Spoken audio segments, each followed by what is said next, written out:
Assalamualaikum warahmatullahi wabarakatuh. Pada pertemuan hari ini kita membahas tentang pasar global ya, bagaimana strategi memasuki pasar global.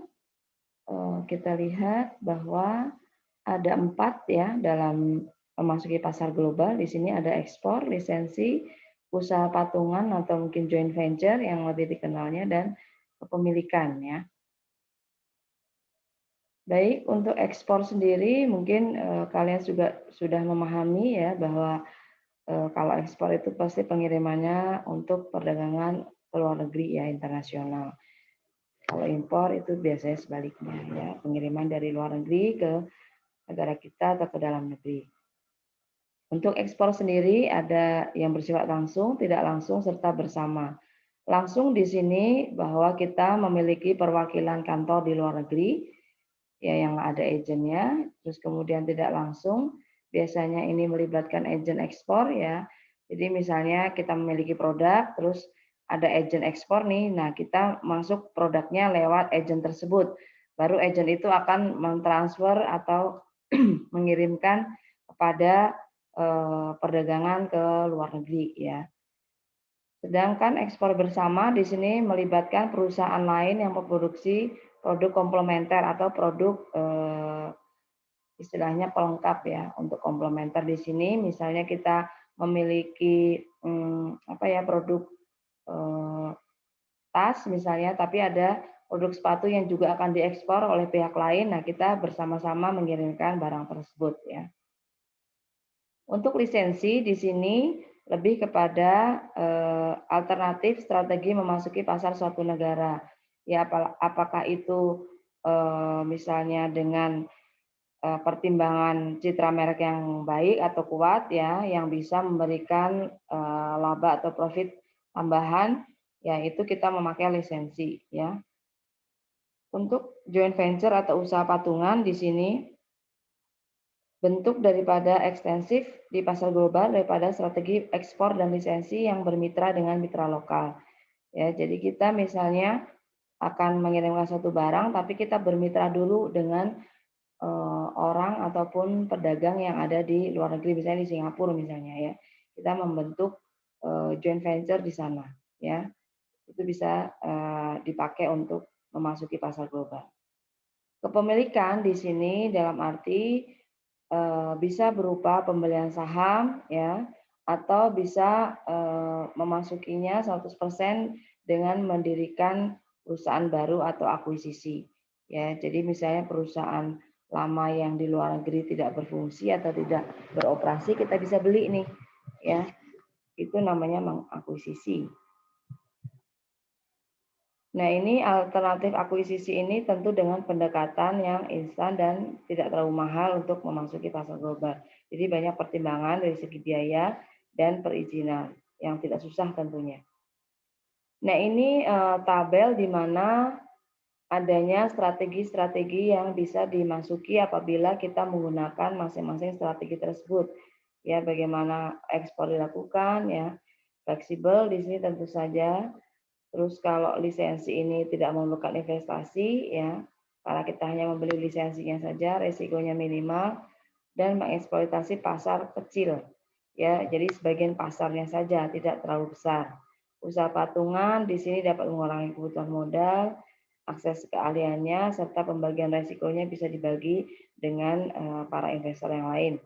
Kepemilikan di sini terhindar dari biaya masuk ya, karena kita telah memiliki saham kita di luar negeri misalnya. Terjadinya transfer pengalaman, menyediakan akses ke teknis manufaktur baru. Ini ada kelemahannya ya. Perusahaan ini tidak cepat tanggap ya, kontaknya terbatas, keahlian mengeksploitasi pun cukup besar. Kalau lisensinya di sini pengembangannya di masa depan itu dibatasi ya, karena kalau lisensi itu terikat oleh aturan-aturan yang telah ditetapkan oleh perusahaan pemberi lisen ya. Misalnya kalau lisensi salah satunya kita hanya bisa misalnya memasang spare part-nya saja kalau untuk mobil Toyota ya, untuk perakitan dan lain sebagainya sudah ditentukan. Ya, penerima lisensi bisa menjadi pesaing pemimpin industri.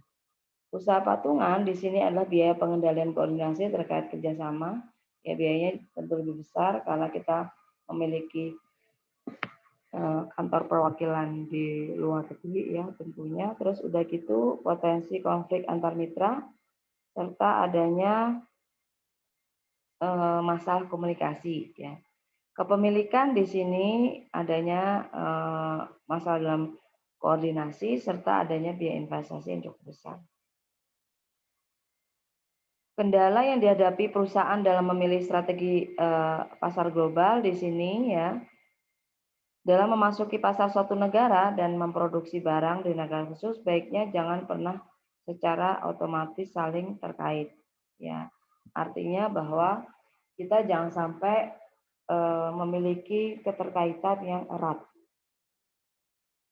supaya bisa kita juga mengendalikan baik dari segi biaya maupun dari segi marketingnya dan pengelolaan atas konsumennya.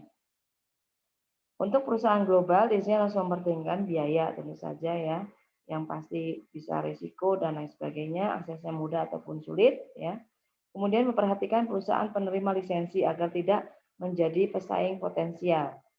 Ya, jangan sampai kita memberikan lisensi tapi malah dia lebih unggul misalnya.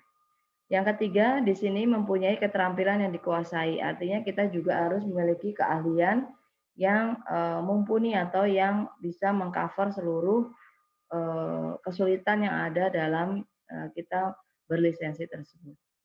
Keempat, mempertimbangkan biaya yang dimiliki oleh perusahaan.